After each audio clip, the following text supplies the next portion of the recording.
Bien, entonces, creo que la izquierda en línea tiene un problema. Ese problema siendo esto.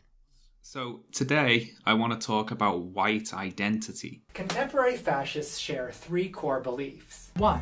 People of European heritage are or ought to constitute a biological, cultural, and political unity known as the white race, sometimes dog-whistled as Western culture. Thomas claims that this is all part of a deliberate conspiracy to trick white people out of their history. The women were not wearing their hair in French braids. They're fucking communists, Jacques! Ok, no se preocupen, no estoy siendo conflictivo hoy, no vine a funar a nadie. Los clips que te acabo de mostrar son provenientes de figuras influyentes en la izquierda inglesa en línea, las cuales suelen ser mencionadas por jóvenes de izquierda como influencias para sus transiciones políticas. Todas estas figuras han hecho cosas buenas y útiles para el movimiento, frecuentemente centrándose en desmentir ciertos puntos de habla o conspiraciones de la extrema derecha. So let's give this bloke another shot and see where his arguments have led him.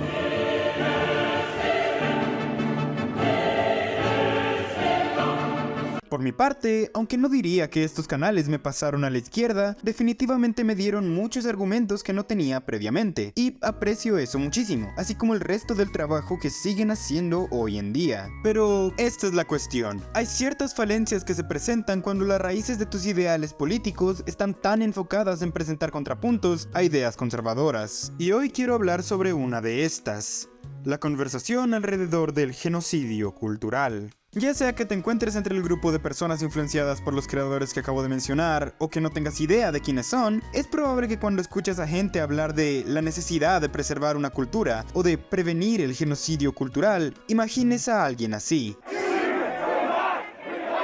Hoy en día, especialmente en los Estados Unidos, el discurso sobre la idea del genocidio cultural suele girar alrededor de ciertos puntos de habla conservadores acerca de la erradicación de los valores occidentales o, en casos extremos, de la muerte de la cultura blanca a las manos de la multiculturalidad y la popularización de ideas izquierdosas y liberales. Europe has had a culture, a distinctive culture, a series of them for like thousands of years. All of a sudden, a ton of people move in who disagree with the tenets of that culture, and they're changing it.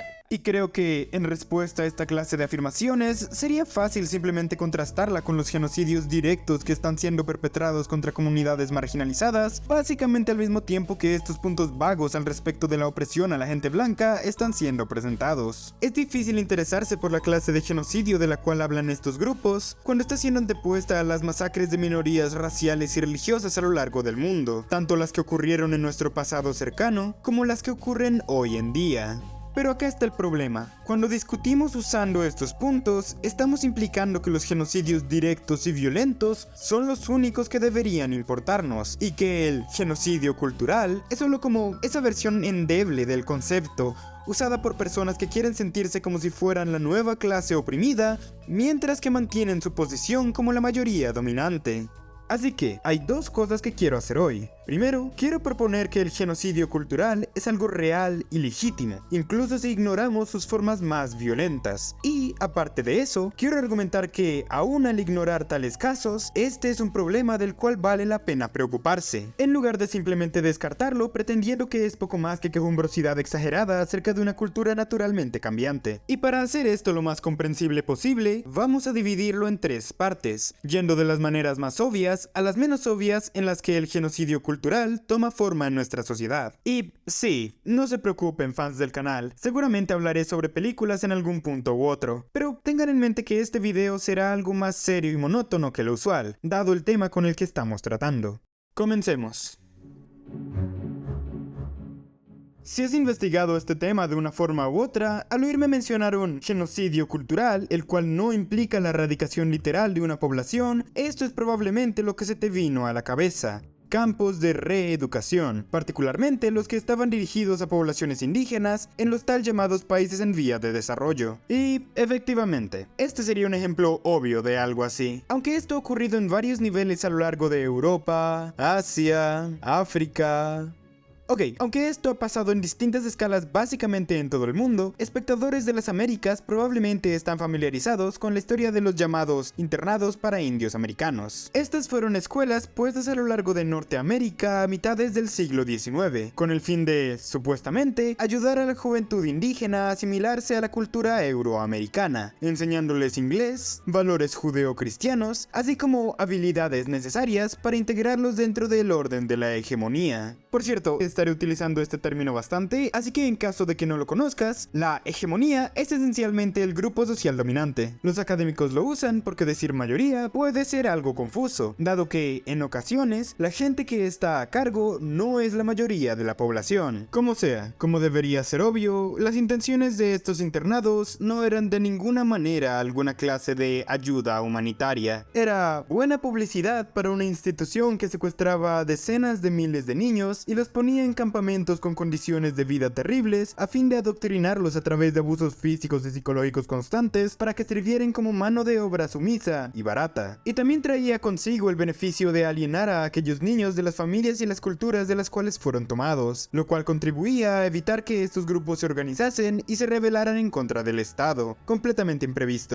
Y eso es, si a esos niños siquiera se les daba la oportunidad de reintegrarse a sus familias. Hay tantas historias de personas indígenas en los Estados Unidos y Canadá siendo separadas completamente de sus raíces, que siquiera leer un par de las historias personales que me fueron enviadas al iniciar la producción de este video tomaría demasiado tiempo. Y bien, seamos claros, no todas las personas involucradas en estas instituciones tenían malas intenciones. Algunos creían de manera genuina que al, entre comillas, civilizar a estas personas, estaban haciendo algo bueno y altruista por ellas, lo cual realmente solo termina haciendo las consecuencias de sus acciones parecer aún más siniestras. Saved, and I should be grateful for the life that I've been given, because any child on the reservation would give anything to live as I was living. They took us away from our mom.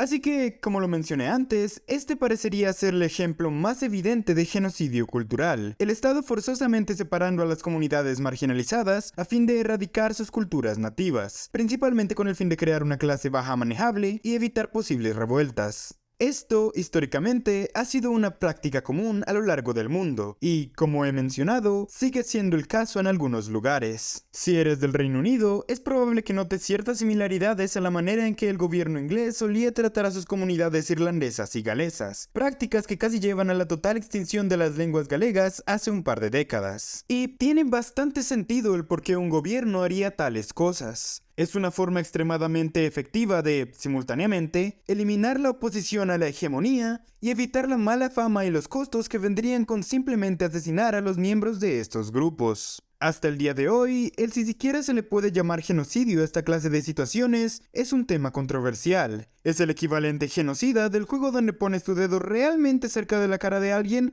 y luego dices que no le estás tocando, cumpliendo con todos los requerimientos para la erradicación de una comunidad por parte del gobierno a través de medidas violentas, pero no los estamos poniendo literalmente en campos de concentración, así que ¿realmente cuenta como genocidio? La cuestión con esta clase de genocidio cultural es que el daño que hace es bastante obvio, incluso para la clase de persona que no consideraría que la erradicación de una cultura sea necesariamente algo malo afuera de la violencia usada para causarla, porque esta involucra violencia directa. Ya que las personas adoctrinadas en estos lugares eran secuestradas y separadas de sus familias y comunidades, frecuentemente eran víctimas de violencia física, comúnmente de violencia sexual y universalmente de violencia psicológica, al final del día siendo transformados en poco más que labor barata. Pero pasemos a algo distinto. ¿Qué pensarías de un genocidio cultural que no involucra la violencia directa por parte del gobierno a fin de destruir a estas comunidades? Por favor, ténganme paciencia si están familiarizados con el tema del cual estoy a punto de hablar, porque seguramente pronunciaré un par de cosas de forma incorrecta. Durante el proceso de escribir este video, me puse en contacto con alguien proveniente de la isla La Reunión, una región en el Océano Índico actualmente parte de la República Francesa. Esta persona me describió cómo dentro de su comunidad hay dos lenguas distintas, la lengua oficial francés y Reunionnais criollo, una clase de lengua mixta conformada principalmente por francés, pero también parcialmente por portugués, así como hindi, malagueño y otros más. Nacido a causa de las necesidades del pasado. Car là, La Réunion, tout le monde y cause français et créole réunionnais. Le créole réunionnais, c'est un mélange entre le français simplifié que Bonne-Colon l'a appris nous ancêtres, avec des tailles en spécificité qui vient de... par le langage que Bana y connaît déjà. Si l'île toute de monde ou presque cause créole, et pourtant, la langue n'a très peu de représentation dans nos institutions officielles. À l'école ou quand nous les fasse à l'administration, nous les pas censés cause créole. Así que permíteme darte algo de información mientras me luzco por mi título en lingüística por un momento. Lo que estoy describiendo aquí es el proceso a través del cual una lengua pidgin se desarrolla para formar una lengua criolla. Un pidgin siendo el idioma poco definido que se crea cuando comunidades conformadas por varias lenguas distintas interactúan y necesitan un medio de comunicación mutua, con el criollo siendo la forma más estable de ese idioma que termina por desarrollarse como lengua. Podrías ir tan lejos como a decir que la mayoría de las lenguas son, hasta cierto punto, nacidas de criollos, pero lo que se considera como un criollo y lo que se considera como una lengua normal termina siendo afectado por las mismas asunciones e inclinaciones que aparecen al intentar diferenciar entre una religión normal y un culto. Esta situación se llama diglosia, y es cuando tienes una lengua o dialecto que se designa a la clase baja junto con una lengua oficial del estado, y de hecho es algo bastante común. Hoy en día lo ves en partes de China, Jamaica, Singapur, Gibraltar, Ucrania, y podrías incluso decir que los Estados Unidos operan bajo una forma de diglosia, dada la separación entre el inglés estándar y el IVA, que se ha dado por medidas discriminatorias similares, y es el caso aquí con la gente de la Reunión. A decir verdad, el criollo reunionés no es una lengua minoritaria, es la lengua materna de la mayor parte de la población, y aún así, el francés ha sido designado como la lengua oficial, es la lengua de la administración, del gobierno, y es la lengua principal usada en las escuelas, con la otra lengua enseñada en estas siendo inglés, que, incidentalmente, solo es hablado por una pequeña fracción de la gente de Reunión. La distinción crucial entre esto y lo que fue discutido en la primera sección es que hoy en día no hay un sistema violento impuesto por el gobierno con el fin de subyugar a estas personas solo porque hablan su lengua nativa, aunque no es como si violencia no se haya dado como resultado. Aún entonces, estas prácticas del gobierno han resultado en una fuerte opresión cultural. Dada la inclinación institucional por el francés, hay mucho más analfabetismo dentro de la población criollo parlante, lo cual ha llevado a otras formas de privación de derechos hacia estas personas, como dificultades para conseguir empleo y pobreza hereditaria. Estas personas tienen muchas menos posibilidades de conseguir posiciones significativas dentro del gobierno de la isla, y estas son solo las consecuencias materiales más obvias de estas prácticas. También se han formado estigmas sociales. El espectador con quien hablé me contó acerca de una ocasión en la cual el alcalde local colgó un letrero que tenía escrita la versión criolla del nombre de la ciudad, lo cual trajo consigo quejas por parte de personas que decían que tal cosa era algo vergonzoso o irrespetuoso hacia la ciudad. Desde las realidades materiales hasta los estigmas sociales. Estos son los mecanismos que llevan a lo que yo creo puede ser llamado un genocidio cultural. Mientras que ahora nos acercamos a algo más parecido a decisiones personales que lo que vimos en el primer ejemplo, imagino que aún ahora puedes ver cómo existe cierta fuerza implícita al respecto de qué culturas son promovidas y contra cuáles se manufactura el rechazo. Y vuelvo a remarcar, es difícil no ver cierta conexión entre estas decisiones y su resultado en la destrucción de una herencia cultural que, en cualquier otro contexto, podría servir como una fuerza unificadora para la población local. Sin necesidad de usar algún método de genocidio violento, se pudo fragmentar y subyugar a una cultura. Otro espectador del canal con quien me contacté, esta vez alguien de Santa Lucía, me habló sobre cómo él también tiene una sensación de alienación cultural, habiendo nacido en una familia vista como una historia de triunfo dentro de su comunidad, gracias a la carrera relativamente exitosa de su padre, esta dándose en gran parte a razón del desprecio general con la cual él trata sus raíces culturales. Hasta el día de hoy, este espectador no ha podido aprender patois, la lengua criolla de su gente, siendo restringido de hacer esto, así como de adoptar otros aspectos de su cultura por su padre. Al mencionar su emoción por las festividades locales como el Jonecuello anual, su padre lo reprendía, remarcando en cómo, según él, su comida tradicional criolla no era más que comida de tiempos duros. Para la última sección, quiero proponer una nueva pregunta. ¿Es posible erradicar a una cultura sin el uso directo de violencia o el uso de la presión institucional? Y si ese es el caso, ¿se podría ver a esto como un ejemplo de genocidio cultural? Y en cuanto a la respuesta, me adelantaré y te diré que sí. Y le echaré la culpa de eso a nuestro viejo adversario. Imagina que eres parte de una pequeña comunidad indígena en un país en vía de desarrollo. Dentro de tu comunidad tienes tu propia lengua, tus propias costumbres culturales, historias y formas de arte. Ahora, imagina que se te presentan oportunidades provenientes de industrias primermundistas. Quizás esta industria viene a ti o tú tienes la oportunidad de ir a ella. Pero aquí la cuestión, solo puedes formar parte de esta industria si hablas inglés. Afortunadamente, estas industrias han abierto escuelas. A lo mejor, incluso escuelas gratuitas, las cuales te ayudan ayudarán no solo en la lengua inglesa, sino que también al respecto de las costumbres culturales de esta nación, a fin de que te puedas integrar más fácilmente para conseguir trabajo. Todo esto es, por completo, tu decisión. Naturalmente, tú te incorporas como puedes, y cuando tus hijos llegan a la edad de ser educados, tú inmediatamente los envías a estas escuelas, a fin de que tengan mejores oportunidades en cuanto crecen. Como resultado de esta tendencia, un estigma comienza a formarse en contra de tus costumbres y el uso de tu lengua nativa, ya que estas pasan a ser asociadas con las clases bajas y, por lo tanto, con aquellos de peor trasfondo social. Incluso sin la imposición gubernamental que mencionamos antes, la comunidad sigue siendo dada el incentivo de abandonar la lengua y las costumbres del pasado a fin de ser asimilada a la fuerza dominante de esta industria del primer mundo. Y para cuando tus hijos tengan hijos, ellos ni siquiera habrán crecido con estas viejas costumbres. Tus hijos no tienen ningún interés en la cultura que les puedes heredar, y a duras penas puedes interactuar con tus nietos. Tu lengua muere contigo, y junto con esta tus tradiciones, tus artes, tu historia y cualquier otra cosa más que se asocie con ella.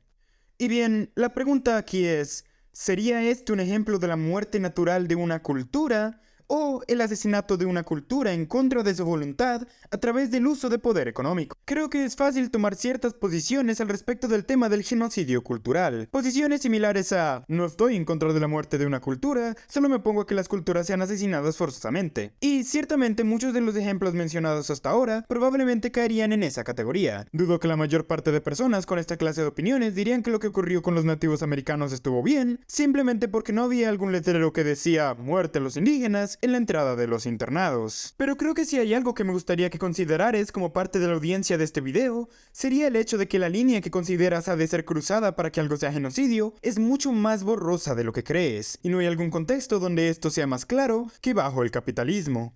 Dentro del mundo moderno, el capital lo controla todo, incluso más que la autoridad del gobierno. Y dentro del liberalismo, no hay alguna contradicción más obvia a sus principios ideológicos que la libertad de poder que es garantizada a aquellos quienes poseen riquezas materiales. Para alguien con suficiente dinero, ¿cuál es la diferencia entre su posición y la de un presidente o la de un rey? Y, en muchas maneras, esto se extiende a nuestra cultura. Puede que esto suene algo rebuscado, pero creo que el decir que deberíamos simplemente dejar que la cultura cambie de manera natural bajo nuestro sistema actual es como decir que simplemente deberíamos dejar el comercio en las manos del libre mercado.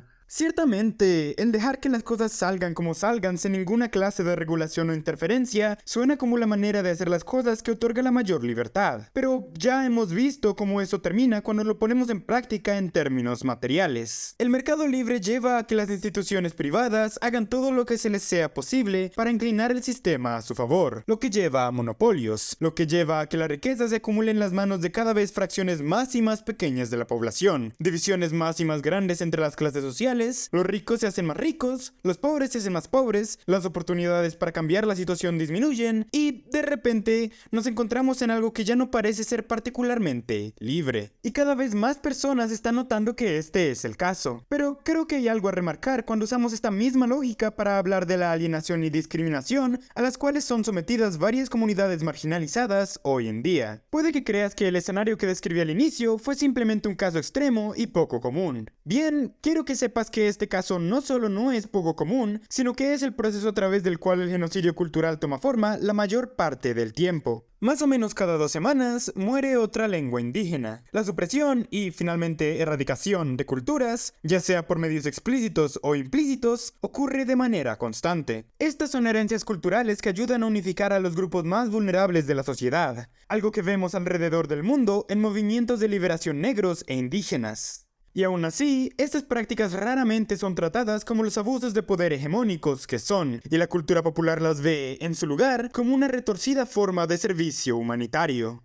De hecho, a duras penas he tocado en el rol que la propaganda juega en todo esto, manufacturando consentimiento a las prácticas de erradicación cultural de las cuales se ha hablado en este video. En cualquier caso, espero que ahora veas a qué me refiero cuando digo que este tema es mucho más complicado de lo que podrías asumir a primera vista, porque la idea de que la muerte cultural es un proceso normal y solo es negativo cuando es impuesto sobre una población es una que termina por llevar a que una hegemonía económica tenga esencialmente el último decir al respecto de qué culturas viven y cuáles son forzadas a morir. Ahora bien, hay una razón bastante simple detrás del por qué cuando nazis o supremacistas blancos hablan del genocidio cultural, la conversación se torna bastante distinta. y es que ellos no están experimentando un genocidio cultural. Particularmente en el oeste, europeos, blancos, cristianos y demás no se ven amenazados de ser consumidos por la hegemonía, porque ellos son la hegemonía, y la única razón por la que están utilizando la clase de terminología que un verdadero grupo oprimido usaría es porque, al menos implícitamente, ellos están al tanto de que este es un tema que ha de tratarse con seriedad. Se ve algo similar cuando estos mismos grupos categorizan la crítica de piezas de ficción como una forma de censura. La diferencia es que es muy improbable que te encuentres con alguien de la izquierda que diga que la censura no puede ser un problema real, mientras que es bastante común el ver a estos mismos grupos decir que el hablar de erradicación cultural no es más que retórica fascista. Como dije al inicio, creo que la izquierda en línea tiene un problema. Bueno, tiene unos cuantos problemas, como tendría cualquier otro movimiento creciente, pero creo que un problema importante sería la falta de comprensión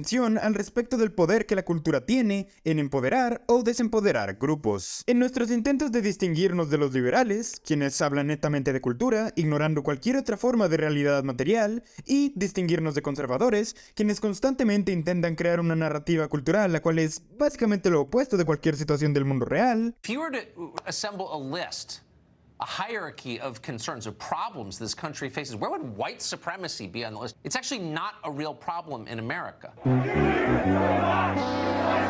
Se nos hizo fácil el desacreditar a estas ideas completamente, viéndolas como simples distracciones de verdaderas injusticias económicas. Mi punto sería este: si queremos construir la clase de grandes movimientos unificados requeridos para acabar con tales injusticias, tenemos que comenzar a tomar muy seriamente esta clase de preocupaciones de grupos marginalizados. Al darle el control sobre el discurso acerca del genocidio cultural a la derecha, le quitamos seriamente la importancia a un problema que ha llevado al tormento y al sufrimiento de cientos de miles de grupos minoritarios por siglos. Y, al hacer esto, excluimos a esos grupos de unirse a la clase de movimientos que, lógicamente, serían sus aliados más grandes en estas batallas. Y, para aclarar, no estoy diciendo que todas las costumbres culturales son igualmente valiosas meramente en virtud de ser tradición. No soy un tradicionalista de ninguna manera, y no sería difícil para mí el dar ejemplos de tradiciones que considero dañinas y opresivas. La mutilación genital sin consentimiento es mala, camaradas. Pero, de nuevo, esto no es excusa para abandonar el problema completamente. El poder de la hegemonía, ya sea a través de violencia estatal o presión económica, es la fundación de las jerarquías a las cuales todos nosotros nos oponemos. Y con estos problemas vemos no solo cómo la hegemonía extermina a las culturas marginalizadas, sino cómo destruye también sus artes, historias y muchas otras cosas que podrían enriquecer a la sociedad y unificar a la comunidad. No es suficiente el decir, no me importa la raza, la fe o la cultura, solo quiero igualdad de clase. Si te interesas en la efectividad política, en la solidaridad y en construir un movimiento unificado, toma la cuestión del genocidio cultural de forma seria.